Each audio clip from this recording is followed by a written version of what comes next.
จ้าหน้าที่การค้าลงติดตามสินค้าที่ขายในตลาดลาวสนับสนุนข่าวโดยเป๊ปซี่ในวันที่9 เมษายน 2026ที่ตลาดลาวเจ้าหน้าที่การค้านครหลวงเวียงจันทน์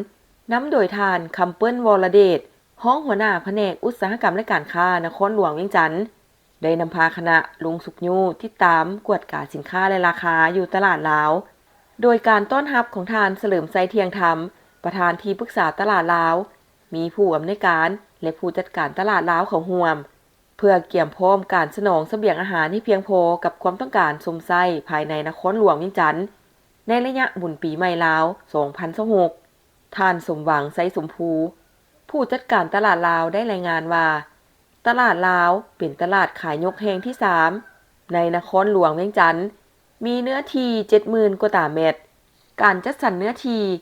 โซนสำหรับสินค้าแบ่งเป็น14หมวดและสถานที่ห้องรับซาวค้าขายคือเป็นล็อกมี40ล็อกเป็นพาเลทมี447พาเลทเป็นห้องมี138ห้องประเภทโต๊ะมี865โต๊ะรวมทั้งหมด 1,490 หัวหน่วยสถิติการจราจรสินค้าประเภทซีนงัว 1,440 กิโลต่อวันประเภทหมู 6,650 กิโลต่อวันประเภทหมูลาด 950 กิโลต่อวันซีนเบ150 กิโลต่อวันไก่400 กิโลต่อวันปลา440 กิโลต่อวันผัก25ต้นต่อวันหมากไม้4ต้นต่อวันข้าวสารเหนียวประเภท2มี2ต้นต่อวันข้าวสารเจ้าประเภท2มี2ต้นต่อวันประเภทไข่ไก่ 1,000 แตะต่อวันประเภทอื่นๆ800ล้านกีบต่อวันการลงติดตามครั้งนี้เจ้าหน้าที่การค้าได้เน้นให้ผู้บริหารตลาดลาวเอาใจใส่ในการติดตามและคุ้มครองราคาสินค้าบ่ให้มีการฉวยโอกาสขึ้นราคาสินค้า